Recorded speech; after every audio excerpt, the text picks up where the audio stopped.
ನಮಸ್ಕಾರ, ನನ್ನ ಹೆಸರು ಬಸವರಾಜ್ ಅಂತೇಳಿ. ನಾನು ಈಗ ನನ್ನ ಹತ್ರ ಆಲ್ರೆಡಿ ಟಾಟಾ ಎಸ್ಸು ಆಮೇಲೆ ಮಹೇಂದ್ರ ಸೂಪ್ರಾ ಕೂಡ ಇದೆ.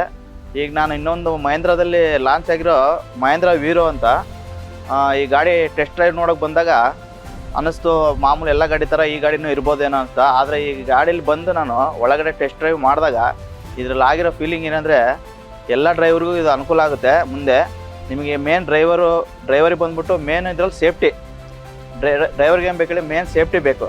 ಅದರಲ್ಲಿ ಇದಕ್ಕೋಸ್ಕರ ಡ್ರೈವರ್ಗೆ ಏರ್ ಬ್ಯಾಗ್ ಕೊಟ್ಟಿದ್ದಾರೆ. ಆಮೇಲೆ ಟ್ರಾಫಿಕಲ್ಲಿ ನಿಮಗೆ ಆಟೋ ಸ್ಟಾರ್ಟ್ ಕೊಟ್ಟಿದ್ದಾರೆ. ನಿಮಗೆ ಕ್ಲಚ್ ಒತ್ತಿದ ತಕ್ಷಣ ಆನ್ ಆಗುತ್ತೆ, ಆಮೇಲೆ ಬಿಟ್ಟ ತಕ್ಷಣ ಆಫ್ ಆಗುತ್ತೆ. ನಿಮಗೆ ಟ್ರಾಫಿಕಲ್ಲಿ ಯಾವುದೇ ತೊಂದರೆ ಆಗಲ್ಲ. ಆಮೇಲೆ ನೀವು ಅಪ್ ಸ್ಟೇಷನಲ್ಲಿ ಔಟ್ ಸ್ಟೇಷನಲ್ಲಿ ಮೈಲೇಜ್ ಸೂಪರ್ ಆಗಿದೆ. ಆಮೇಲೆ ಸಿಟಿಯಲ್ಲಿ 16ರಿಂದ 17 ಮೈಲೇಜ್ ಬರುತ್ತೆ.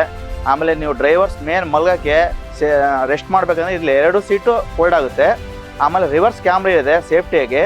ಸರ್, ಅವಾಗಲೇ ಹೇಳ್ದಂಗೆ ಈ ಗಾಡಿ ಬಗ್ಗೆ ಫ್ಯೂಚರ್ ಬಗ್ಗೆ ಇನ್ನೂ ಸ್ವಲ್ಪ ಹೇಳ್ಬೇಕಂತಂದರೆ, ಶೋರೂಮಿಂದ ಇದರಲ್ಲಿ ಟನ್ನೇಜ್ ಬಂದ್ಬಿಟ್ಟು 1 ಟನ್ ಅಷ್ಟೇ ಅವ್ರು ಹೇಳ್ತಾರೆ. ನಾನು ಬಂದ್ಬಿಟ್ಟು ಇದರಲ್ಲಿ 3ರಿಂದ 4 ಟನ್ ಹಾಕಿದ್ದೀನಿ. ಹಿಲ್ ಸ್ಟೇಷನಲ್ಲಿ ಹೈವೇಲಿ ಆಗಲಿ ಗಾಡಿ ಈ ಥರ ಅಲ್ಲಾಡೋದಾಗಲಿ ಎಳೆದಾಗಲಿ ಆ ಥರ ಏನು ಮಾಡಲ್ಲ, ಕ್ಲೀನಾಗಿ ಸಾಫ್ಟಾಗಿ ಹೋಗುತ್ತೆ. 8.5ರಿಂದ 9 ಲಕ್ಷ ಅಷ್ಟೇ ಮಾಮೂಲಿ. ಎಲ್ಲ ಗಾಡಿಗೆ ಹೋಲಿಸ್ರೆ ಇದರಲ್ಲಿ ಇಷ್ಟು ಫ್ಯೂಚರ್ ಕೊಟ್ಟಿದ್ದಾರೆ ಅಂದರೆ ಏನೋ 10-11 ಲಕ್ಷ 12 ಲಕ್ಷ ಇರ್ಬೋದು ಅಂತ ನಾವು ಅಂದ್ಕೊಂಡಿದ್ವಿ. ಆದರೆ ಮಹೇಂದ್ರ ಶೋರೂಮ್ಗೆ ಹೋಗಿ ನಾವು ಟೆಸ್ಟ್ ಡ್ರೈವ್ ಕೇಳಿ ಕೊಟೇಶನ್ ಹಾಕಿಸ್ಮೇಲೆ ಇದರಲ್ಲಿ ಅತಿ ಕಡಿಮೆ ಬೆಲೆಗೆ ನಮಗೆ ಕೊಟ್ಟಿದ್ದಾರೆ. 8.5ರಿಂದ 9 ಲಕ್ಷ ರೂಪಾಯಿ ಆಗುತ್ತೆ ಎಲ್ಲ ರಿಜಿಸ್ಟ್ರೇಷನ್ ಎಲ್ಲ ಸೇರಿ.